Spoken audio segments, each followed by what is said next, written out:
5 marker question में मैं कितना लिखूं कि मुझे पूरे के पूरे 5 मार्क्स मिले। और एमसीक्यूज जो होते हैं उनमें सिर्फ और सिर्फ मैं सिर्फ ऑप्शन लिखूं या पूरा का पूरा सॉल्व करके मुझे दिखाना पड़ेगा, तो मुझे किस तरीके से मार्क्स देता है सीबीएसई। तो हेलो हाय नमस्ते आदाब सत श्री अकाल, की हाल चाल, कैसे हैं आप लोग। मैं कुलदीप भंडारी स्वागत करता हूं आपका Vedantu class 9th and 10th channel पे। एंड आज के सेशन में मैं आप लोगों को सीबीएसई की मार्किंग स्कीम के बारे में बताने वाला हूं कि किस तरीके से सीबीएसई 5 मार्कर के क्वेश्चन पे कितना लिखने पे पूरा का पूरा 5 मार्क्स देती है। 1 मार्कर क्वेश्चन जो एमसीक्यूज होते हैं तो उसमें कितना आपको लिखना पड़ेगा कि आपको पूरे के पूरे मार्क्स मिल जाए। 2 marker question, 3 marker questions, case study questions, या फिर किसी फिगर में अगर आपको किसी क्वेश्चन में अगर आपको डायग्राम बनाना होता है तो कैसे आपके मार्क्स का डिस्ट्रीब्यूशन होता है। तो चलिए करते हैं सेशन को स्टार्ट बिना किसी देरी के साथ। सेशन को एंड तक जरूर देखना क्योंकि एंड में मैं आप लोगों को कुछ ऐसी टिप्स बताऊंगा जिनसे आप लोग अपने मार्क्स को इंप्रूव कर सकते हो, है ना।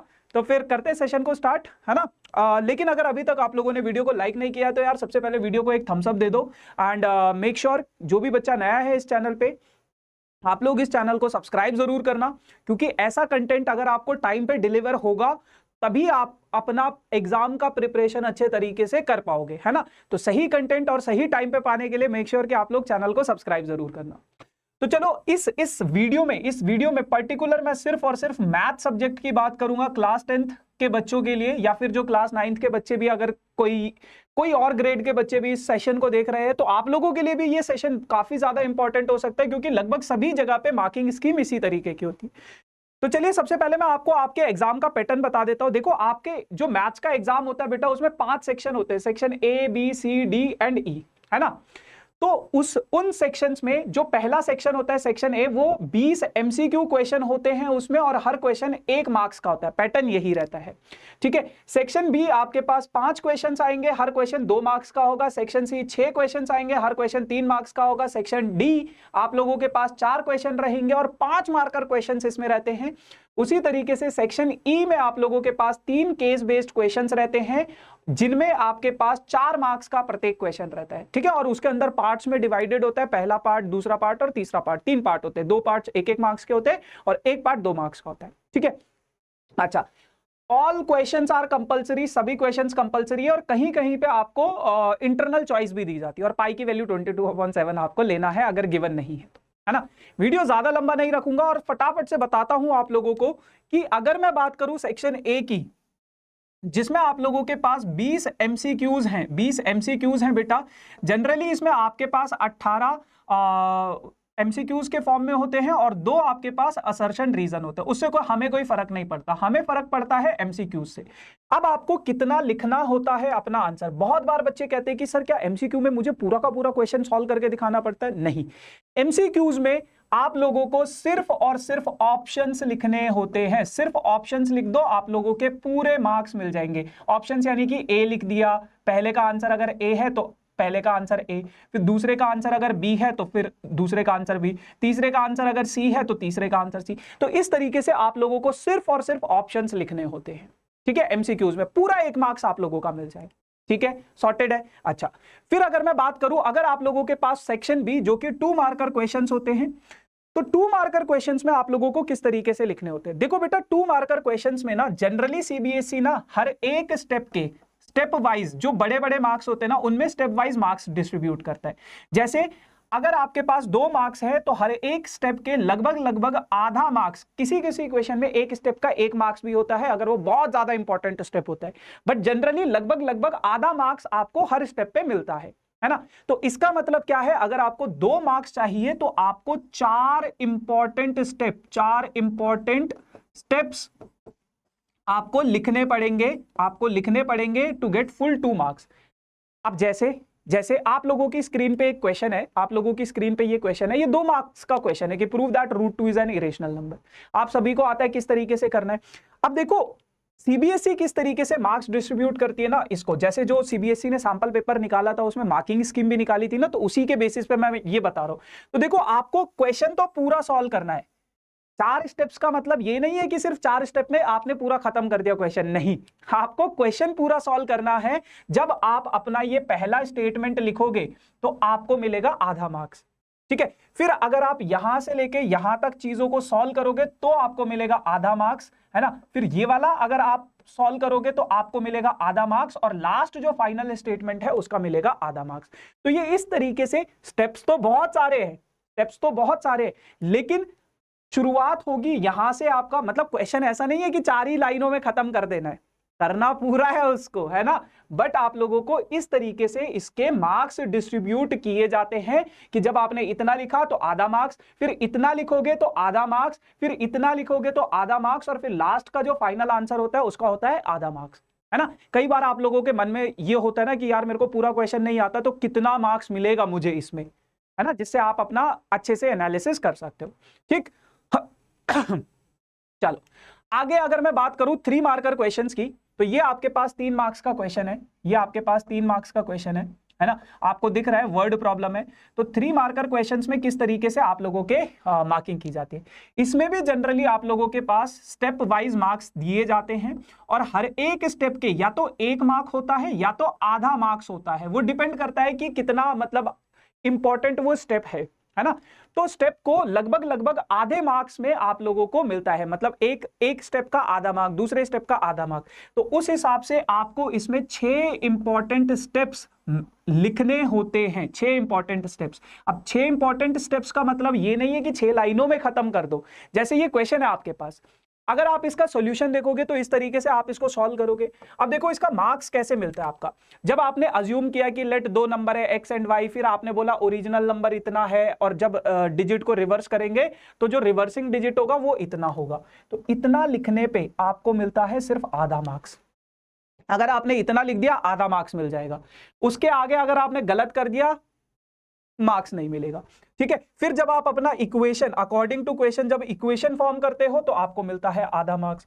उसके बाद जब आप अपनी इन दोनों इक्वेशंस को ये वाला जो स्टेप लिखते हो तो उसका मिलता है आपको आधा मार्क्स।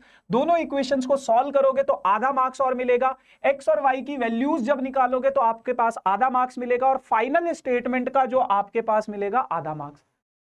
तो हर स्टेप को इस तरीके से डिस्ट्रीब्यूट किया जाता है, आधा मार्क्स इसका, आधा मार्क्स इसका, आधा मार्क्स इसका, आधा मार्क्स, आधा मार्क्स, आधा मार्क्स। कहीं कहीं पे ऐसा भी हो सकता है कि इतना पूरा लिखने पे 1 मार्क्स, या कोई बहुत ज्यादा इंपॉर्टेंट स्टेप हो जाता है कुछ क्वेश्चंस में तो उस स्टेप का 1 मार्क्स होता है। बट जनरली इसी तरीके से आपके पास ये सारी की सारी चीजें, एक और चीज क्वेश्चन टू क्वेश्चन वेरी भी कर सकती है। क्वेश्चन टू क्वेश्चन वेरी कैसे, जैसे मैंने बोला ना कोई क्वेश्चन अगर बहुत ज्यादा इंपॉर्टेंट है या किसी में 2 पार्ट्स में डिवाइडेड है, तो इस तरीके की ये marking scheme CBSE follow up करती है। ठीक है ना। चल फिर अगर मैं बात करूं सेक्शन डी की, जिसमें आपके पास 5 मार्कर क्वेश्चन है, तो सेक्शन डी में जनरली आपको एक स्टेप का 1 मार्क दिया जाता है। एक इंपॉर्टेंट स्टेप्स की बात कर रहा हूं, एक इंपॉर्टेंट स्टेप का 1 मार्क दिया जाता है। तो आपको कितने इंपॉर्टेंट स्टेप्स लिखने पड़ते हैं, लगभग लगभग 5 इंपॉर्टेंट स्टेप। अब फिर दोबारा से ये वेरी करता है क्वेश्चन टू क्वेश्चन, कहीं कहीं पे आपको एक स्टेप के आधे मार्क्स भी मिलते हैं, वो डिपेंड करता है क्वेश्चन टू क्वेश्चन। ठीक है ना। तो जैसे आप लोगों के पास ये एक वर्ड प्रॉब्लम है, मोटर बोट अपस्ट्रीम डाउनस्ट्रीम, आप लोगों को पता है क्या है। अब इसकी मार्किंग कैसे की जाती है, सबसे पहले आपने अज्यूम किया ये होता है, ये होता है ना, और फिर उस तरीके से ये आपने अपस्ट्रीम डाउनस्ट्रीम का फॉर्मूला लगाया, तो यहां तक करने के आपको 1 मार्क्स मिलेगा, यहां तक करने का आपको 1 मार्क्स मिलेगा। जब आप अपनी इक्वेशन फॉर्म करोगे तो इक्वेशन फॉर्म करने का 1 मार्क मिलेगा। जब आपने ये क्वाड्रेटिक इक्वेशन बनाई, क्वाड्रेटिक इक्वेशन को बना के सॉल्व करने का आपको 1 मार्क्स मिलेगा। और जब आपने अपना फाइनल आंसर लिखा कि नेगेटिव वैल्यू आप नहीं लोगे, नहीं कंसिडर करोगे, तो फाइनल आंसर का आप लोगों को 1 मार्क्स मिलता है। कहीं कहीं पे फाइनल आंसर का सिर्फ आधा मार्क्स होता है। ये फाइनल आंसर का मार्क्स जरूर होता है, फाइनल आंसर का मार्क्स जरूर होता है ना। तो आपको करना पूरा स्टेप वाइज है करने का। देखो सॉल्यूशन आपको आता है, लेकिन किस तरीके से मार्क्स की डिस्ट्रीब्यूशन है यहां पे मैं आपको वो चीज समझा रहा हूं बस। ठीक है ना, ताकि आप लोगों में ये एक बेटर क्लियरिटी मिले आपको कि कितना लिखने पे मुझे कितना मार्क्स मिलेगा। इतना लिखोगे इस क्वेश्चन में तो आपको पूरे के पूरे 5 मार्क्स मिल जाएंगे। बहुत सिंपल सी चीज है। ठीक है। चल अब अगर मैं बात करूं केस स्टडी क्वेश्चन की, तो ये आप लोगों के पास एक केस स्टडी क्वेश्चन है। अब केस स्टडी क्वेश्चन में ना 3 पार्ट्स होते हैं, 3 पार्ट्स होते हैं। पार्ट 1 आप लोगों के पास जनरली 1 मार्क्स का होता है, पार्ट 2 आप लोगों के पास 2 मार्क्स का होता है, और पार्ट 3 जनरली आप लोगों के पास 1 मार्क्स का होता है। अब ये जो 1 मार्क्स वाला है ना, ये जो 1 मार्क्स वाला है, पहले तो ये एमसीक्यू था तो सिर्फ आपको ऑप्शन लिखना होता था, आंसर लिखना होता था, तो आपको मार्क्स मिल जाते थे। लेकिन यहाँ पे आपको पूरा सॉल्व करना पड़ेगा, उसको ज्यादा लंबा कैलकुलेशन नहीं होगा, पूरा सॉल्व करना पड़ेगा, सॉल्व करके दिखाना पड़ेगा, सिर्फ आंसर नहीं लिखना है, पूरा सॉल्व करके आंसर दिखाना पड़ेगा। जैसे ये फर्स्ट पार्ट है, ठीक है ना, तो आपको ये पूरा का पूरा इसको सॉल्व करना पड़ेगा, तब जाके आपको पूरा का पूरा 1 मार्क मिलेगा। 2 मार्कर क्वेश्चन ये है, तो आपको इसको पूरा इतना सॉल्व करना पड़ेगा। तो इस तरीके से इसका मार्क्स डिस्ट्रीब्यूशन होता है, आधा आधा मार्क्स भी होता है, कहीं कहीं पे एक आधा आधा इस तरीके से भी करते हैं कि 1 मार्क का ये वाला स्टेप हो जाएगा, आधा मार्क का ये हो जाएगा, आधा मार्क का ये हो जाएगा। तो इस तरीके से सीबीएसई आपका ये जो पैटर्न है मार्किंग स्कीम का, वो डिसाइड करता है कि, और वो वेरी करता है क्वेश्चन टू क्वेश्चन। अब जैसे ये 1 मार्क का क्वेश्चन था, तो इसमें आधा आधा करके मार्क्स डिस्ट्रीब्यूट किए गए, कहीं पे पूरा का पूरा 1 मार्क का, जितना भी, अगर 1 लाइन का सोल्यूशन है, 2 लाइन का सोल्यूशन है, तो पूरा 1 मार्क। तो इस तरीके से सीबीएसई अपनी इन चीजों को डिस्ट्रीब्यूट करती है मार्क्स को। समझ रहे हो इस चीज को? ठीक है, तो ये सारे के सारे स्टेप वाइज आप लोगों को इंपॉर्टेंट। अब देखो, ये सेशन का इंपॉर्टेंस इसलिए है क्योंकि बहुत बार बच्चे पूछते हैं कि भैया मतलब कितना लिखना होता है, हमें एमसीक्यूज में कितना लिखना होता है, या फिर 2 मार्कर में कितना लिखना होता है कि मुझे फुल मार्क्स मिल सके, है ना। सेम चीज आप लोगों के लिए बाकी सब्जेक्ट्स के लिए भी अप्लाई होती है, जो कि बाकी सब्जेक्ट के टीचर्स आप लोगों को बेटर तरीके से बताएंगे, ठीक है ना। तो ये चीज है। नाउ अब अगर एक इंपॉर्टेंट टिप मैं आप लोगों को बताऊं कि डायग्राम रिलेटेड, तो कुछ फिगर्स में आप लोगों के पास डायग्राम्स या तो क्वेश्चन पेपर में बने हुए होते हैं या तो आपको बनाने होते हैं, ठीक है। तो डायग्राम का लगभग आपके पास आधा से 1 मार्क्स मिलता है। अगर आपके पास बना हुआ है क्वेश्चन डायग्राम में, मतलब फिगर में, क्वेश्चन में डायग्राम बना हुआ है, तो आपको अपनी आंसर शीट में उस डायग्राम को बनाना होता है, फिर भी बनाना होता है। क्वेश्चन में गिवन है डायग्राम, फिर भी उसको आंसर शीट में ड्रॉ करना होता है, लेबल करना होता है उसको बेटर तरीके से, नीट एंड क्लीन, है ना, तो आपको आधा मार्क्स मिलता है। और कहीं कहीं पे आपके पास क्वेश्चंस में डायग्राम नहीं होता है, तो आपको अपना वो डायग्राम बनाना पड़ता है, ठीक है ना, तो उसका जनरली आपको 1 मार्क्स मिल सकता है।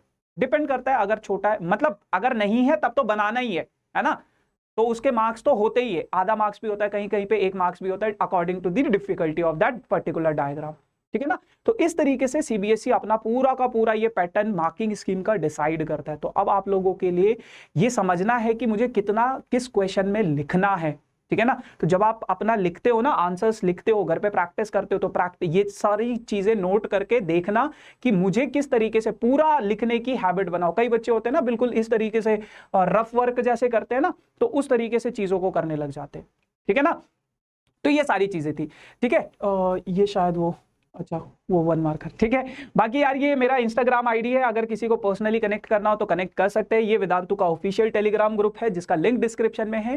तो सेशन में जितनी भी नोट्स वगैरह, पीडीएफ वगैरह जो भी हम होते हैं वो वहां पे डाल देते हैं टेलीग्राम ग्रुप में, तो आप लोग वो ज्वाइन कर सकते हो। नाउ कॉमेंट सेक्शन में मुझे ये जरूर बताना कि क्या आप लोग पेपर प्रेजेंटेशन वाला सेशन चाहते हो कि सीबीएसई में हम अपना पेपर लिखे कैसे, प्रेजेंट कैसे करें। ये तो मैंने मार्किंग स्कीम बता दी, कि अब मैं आपसे जानना चाहता हूं कि क्या आप लोग अपना पेपर लिखोगे कैसे, कि आपको किस तरीके से मार्क्स मिले, है ना, कि अच्छे तरीके से, मतलब नीट एंड क्लीन किस तरीके से हम अपना पेपर प्रेजेंटेशन लिखे। तो कमेंट सेक्शन में मुझे जरूर बताने कि क्या आप लोगों को ऐसा कोई सेशन चाहिए या नहीं चाहिए, या फिर कोई और सेशन आप लोगों के दिमाग में हो तो वो भी जरूर लिखना। मैं वैसा सेशन आप लोगों के लिए जरूर लेकर आने की कोशिश करूंगा। बाकी make sure this is all about for this session guys, make sure कि आप लोग इस चैनल को सब्सक्राइब जरूर करें। अब हम मिलेंगे किसी नए सेशन में नई कहानी के साथ, तब तक के लिए जय हिंद, जय भारत।